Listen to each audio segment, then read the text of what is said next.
I pay homage to the Gautama who, out of his compassion, taught the holy Dharma to rid us of all distorted views.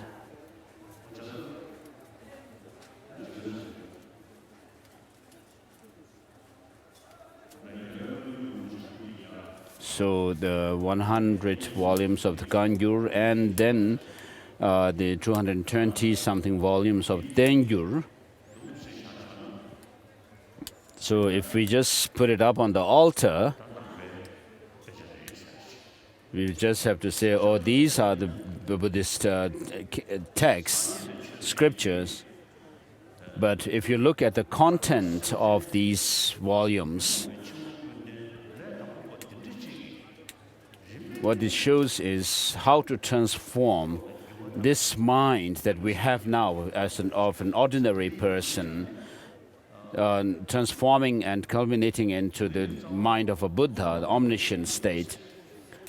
So if you think about this, then the negative emotions are in the mind, and also the means to overcome this is the mind itself. And therefore, to attain Buddhahood, we have to use this mind. Buddhahood must be obtained on the basis of this mind. So there's no other way the Buddhas can help except through giving these teachings.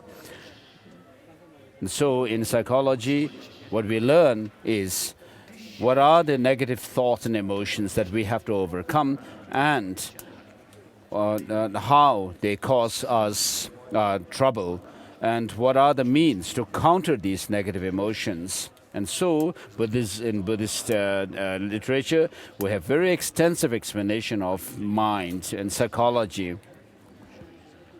So from the Kangyur and Tengyur, we have the very broad and extensive explanation of psychology, and therefore to extract them separately and drawing them from the Kangyur and Tengyur, and we would be able to help the 7 billion people on this earth. Just saying that talking about compassion will not help. We need to know what the nature, the identity, and what are the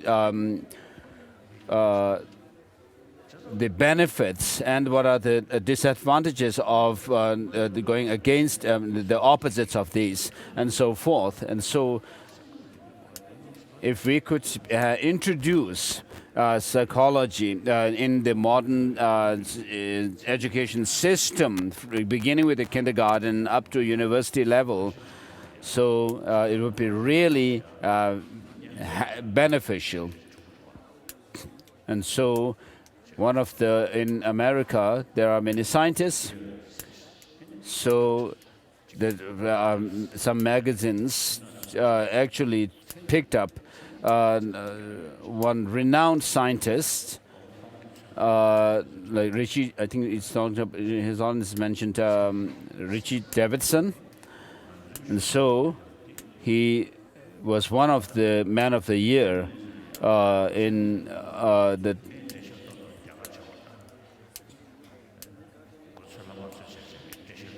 So I, although do not know much, but I actually explained to these scientists about our mind and mental. And so I have suggested to draw material from the Kangyur and Tengyur about the psychology and also philosophy. So, with regard to philosophy, in Chittamatra philosophy, what is asserted is that there's nothing externally existing, as Vasubandhu gives this analysis where he imagines a particle in the center surrounded by 6 other particles around it, and saying that if they are partless, then there's no accumulation of the particles and become bigger. And so there's rejection of externality. And so the science part of the Kangyur and Tengyur was released before in 2 volumes, And then today I'm releasing the kind of a condensed volume of these 2 volumes.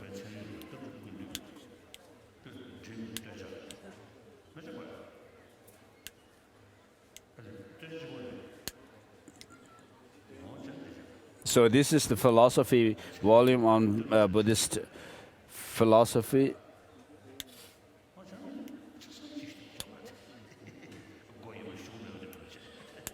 So this is the 2 volume on Buddhist on philosophy.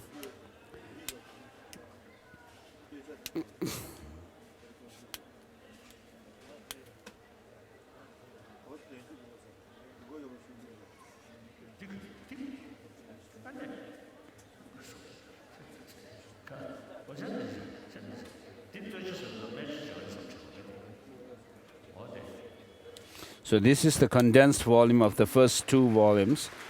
So because in the condensed volume it said volume 1, His Holiness thought there was a second volume of also. So these are the geishas who have worked on the book, on this.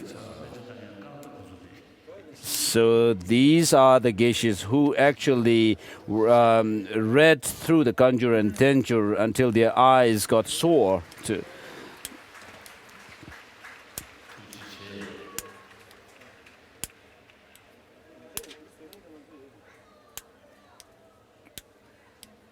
Or until their eyes itched.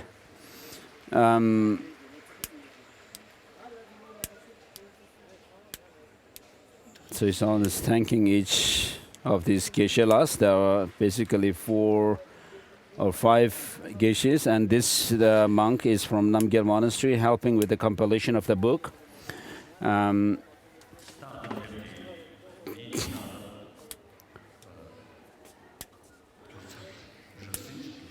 So these books have been roughly translated in English.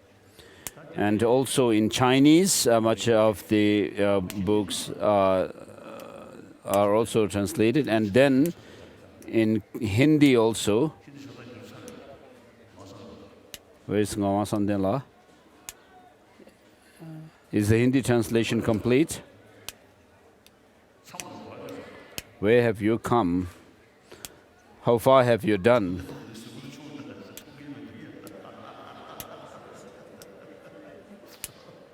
So he's too short, I can't even see him, His Holiness says. And then in Mongolian and also German, similarly in Italian and Japanese. So we have translators for these languages as well. So I hope that these books will be of some quite a help to people. So we are not teaching Dharma, to religion as such, but about psychology and also philosophy, which can be actually studied by anybody. And also we use logic. We have topics of the objects of knowledge, which are to be perceived, and then the perceptions, the knowledge or cognition, which perceives them, and then for that purpose, we have also topics on Tellure or reductio ad absurdum kind of logic.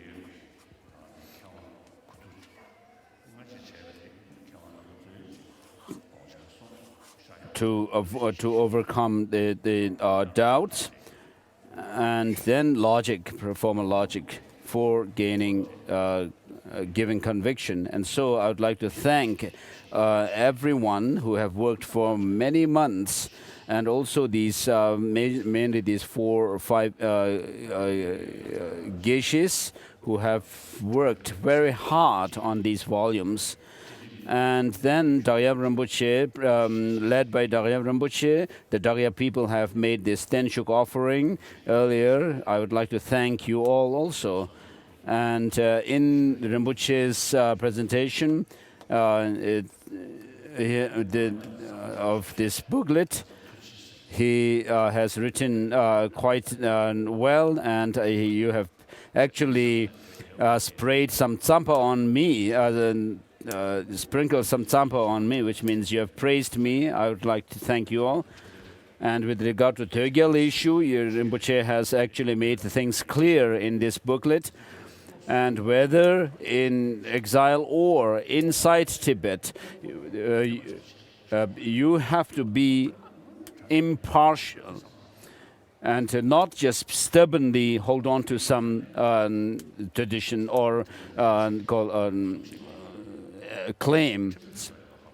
So I hope that I think that what Rinpoche has said could be of some help. And Rinpoche has also said that when Tibetans, all Tibetans are able to go back to Tibet, gather back in Tibet again, for me to come to Dagyab, perhaps that will happen also. And some of you elder monks may remember, if you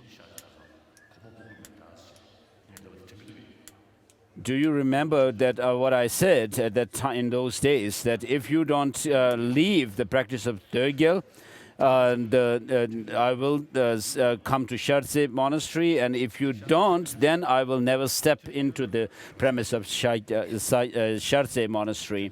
So His Holiness, and so likewise, though you are asking me to come to Dagyab, why should I go to a place where my life is in danger, threatened? So even the Indian government and also the American government also give me the security because of this threat from the. So of course I would have to go, but if people if people have no trust and do not keep the spiritual bond with me, why should I go there? So I just wanted to say this to the Darya people. And so in Chamdo also there is a very strong practice of the Tögyal. So it would never occur for me to go to Chamdo. But when all Tibetans gather inside Tibet, when so while you invite me to come to you, but you do not listen to me, how could I come? And so with regard to Trijang Rinpoche reincarnation, I have also told him, and when recently he had visited Mongolia and actually had said that I am the reincarnation of His Holiness the Dalai Lama, this teacher, Dalai Lama's teacher, and so he has to take my name as well.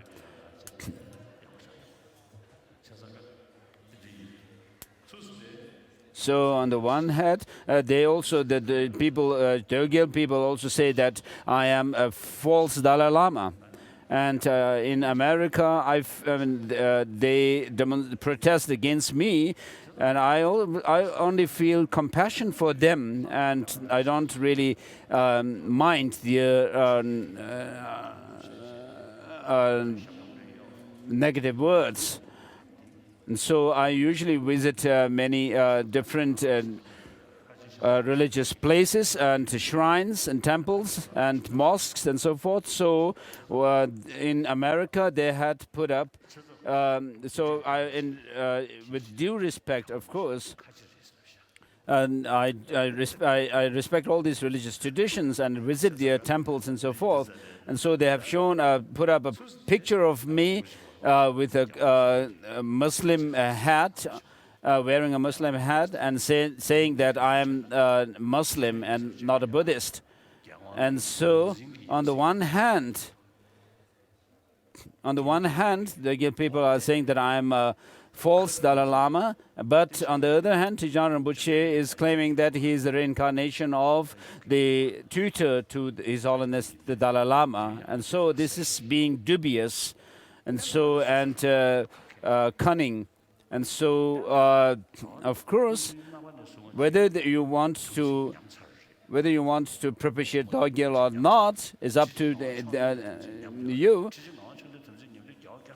But with regard to Dorgyal himself, he is someone who has actually broken the Samaya with the fifth Dalai Lama and also this Chijin Ngawang Choldin and the other masters. And then Tagyapas, and also people from Tagyap, and also maybe there are Chamdo people from here. I hope you have heard me. If you think that what I say has no reason at all, then you can argue against me, debate or argue against me, and criticize me. So if you want to criticize and argue against me, you have to argue against the 400 years history, which is now compiled very clearly called. Documented in a book of on Dorgyal issue printed by the Geluk Association. So you would have to argue against that as well.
So if you have the text, look at page 202, 201, just at the bottom of the page. Further petitions which follow the oral instructions made in order to be sure your mind stream sufficiently.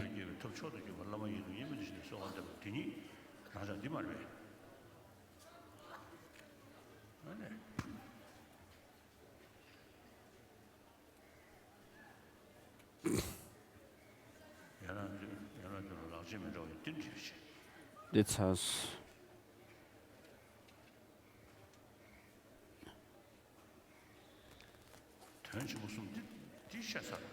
sorry. Menga shintu gyuda denge su chawa.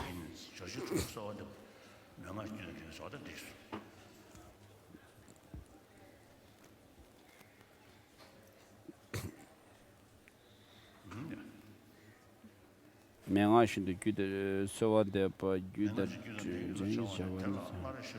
I have already said that in the best method for developing realizations in one's mind stream is to petition one's guru while regarding him as inseparable from one's tutelary deity. I shall develop the experience and realizations in our mind stream on the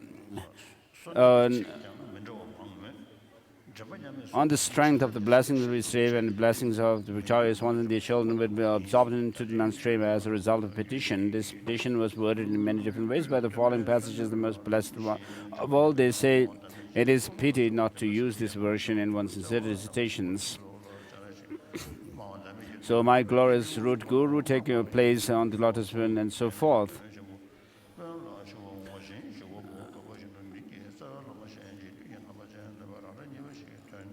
So the part of the beginning, our teacher, the Bhagavan, the peerless savior, refers to lineage extensive deeds.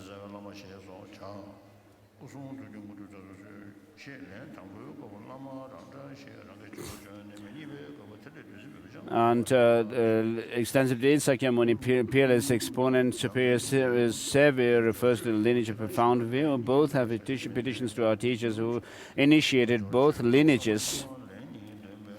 One passage also refers to the profound path to his magnificent omniscience.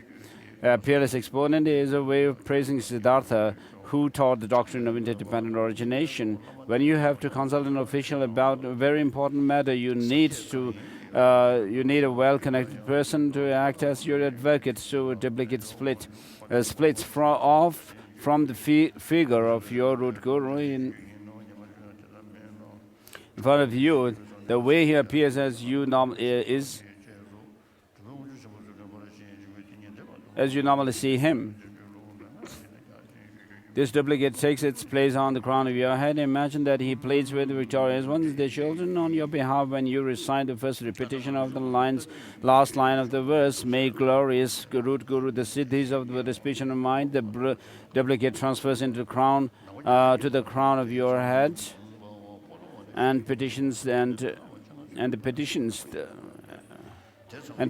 merit filled along with you. Purifying nectars descending during the second petition, and another duplicate of the guru dissolves into you. Actually, in the preparatory rites of Manjushrio's own words, one does not traditionally recite the fourth line of this verse twice, but in the preparatory rites for the swift path and easy one does. As you recite the last line of the verse, may glorious root guru, for the first time imagine you are purified of all hindrances to your developing the stages of both extensive and profound paths of the path in your mind stream. When first reciting the opening lines of the verses for the extensive deeds lineage, imagine you are purified of hindrances to your developing the stages of extensive path of the path in your mind stream. For the profound view lineage section, imagine the same thing happening for the profound paths of the path. When you recite these lines for the second time, imagine the duplicates of this particular guru is mentioned as dissolve into you, and you develop realizations into the profound and extensive path. Then come the gurus of the Lam Rim lineage. So Gambawa and so forth. Note that these lineage gurus are put after the gurus of the extensive deeds. This might lead one to wonder, do they then belong to the extensive deed lineage? No, they do not, even though these gurus came after that lineage. And Geshe-Poto was the victorious regent and so forth. Note that this last verse is a petition for Chogyab Sangpo, the abbot of Tagore. The lineage prayer continues, Tsutimbar, and so forth. These lineages are set out, seem jumbled, but this is not so. This recitation fits in with the following oral instruction after the extensive deeds and the profound view lineages came down to Adisha. He combined the lineage streams together. Thus, Adisha passed on the profound view lineage to his foremost disciple Domtempa. The later Kadambas are not included. Then, going from the oldest to the youngest of the Kadamba lineage to Gompawa, Gompawa's Kadam Lam Rim lineage tradition is the first. This lineage came down to Namkha Gyaltsen. Next, the classical tradition extends from Kutawa to Chogyam Sangpo. The instruction tradition extends from Jengawa, Tsutimbar to Namkha Gyaltsen. At this point, the streams of three lineages commingle into a single line. So one then begins only the one petition to Jerimbuche and his mantra and to receive a very special blessings. In the merit-filled visualizing, Maitreya and Manjushri are surrounded by either the gurus of the extensive days of profound or profound view lineages. And both the lineages end with Atisha and Domtempa. Visualize the Lam Rim lineage directly in front of both the extensive and profound view lineage. This group consists of Gampawa surrounded by Nesurba and 7 others. They form a sort of teaching group in front of both the profound view and extensive deeds. The classical tradition, Geshe Potowa, surrounded by the 9 gurus of the lineage, are either to the left or right of Lam Rim tradition. Visualize Jangawa, surrounded by 7 gurus of the instruction tradition to the other side of the Lam Rim tradition group. Jerimbuche sits in front of these 3 groups. The gurus of the Neo-Kadampas are in rows on either side of him.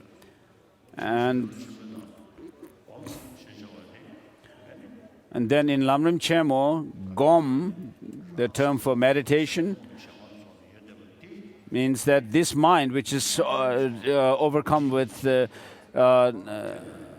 negative emotions, because it is the condition that we are in, what we need to do is we need to direct our minds towards those counter forces which can actually quell these negative emotions. And therefore,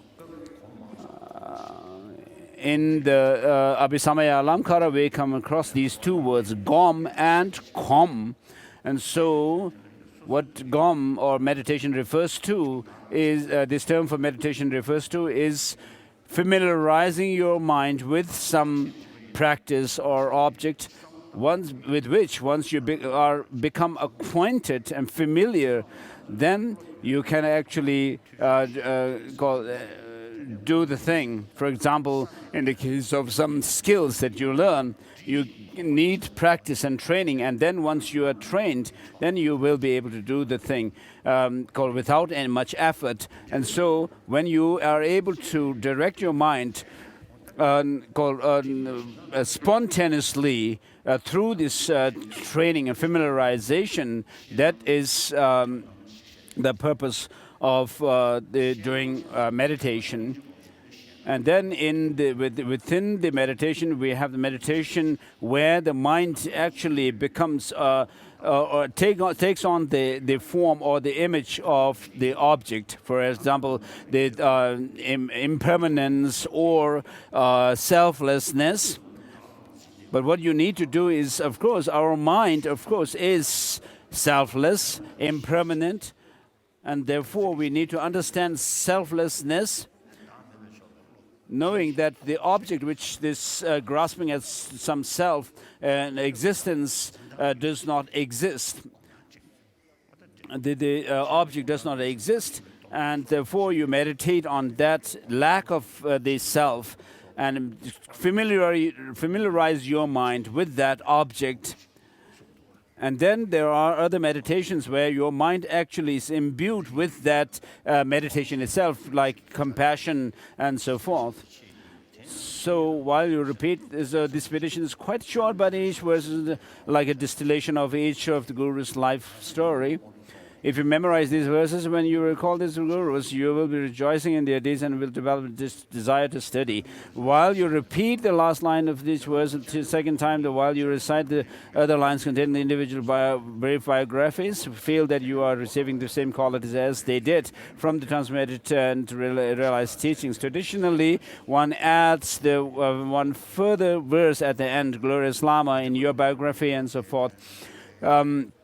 Then, if you are going to perform separate review meditation on the Lam Rim, you should recite Jerimbuche's basis for all good qualities as the meditation. If you are going to do a separate review meditation, you need to recite it. It is also sufficient to dissolve the merit field visualization. The process of dissolution is as follows. Visualize that light rays stream forth from the Guru Vajradhara's heart and illuminate the figures. Then, rather than like the evaporation of condensation on a mirror, the lower figures in the metal fields, that is the 4 Maharajas and so forth, withdraw progressively into the higher figures. This happens as far as the deity is standing on the 4 petals of the topmost lotus. These 4 deities withdraw into Vajradhara figure at the Buddha Shakyamuni's heart, the profound view lineage.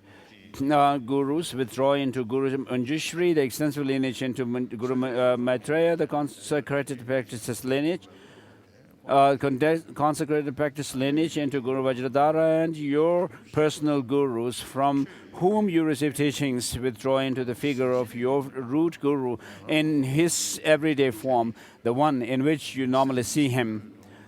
Think to yourself while maintaining the clarity of your visualization, how fortunate I am to have actually seen these Buddhas and Bodhisattvas. Maitreya and Manjushri then dissolve into light, which dissolve into the main figure, Vajradhara dissolves into the main figure as a wisdom being. The figure of your guru, root guru in his normal aspect, should not, however, dissolve into light. This would be an auspicious gesture. So whether he is still alive or not, he dissolves into the Vajradhara at the main figure's heart, as it would push a grain of barley into as one would push a grain of barley into a pat of butter. The wish-granting tree with the lion throne dissolves into the lotus base of the main figure. The main figure itself then dissolves into the... So we'll stop here.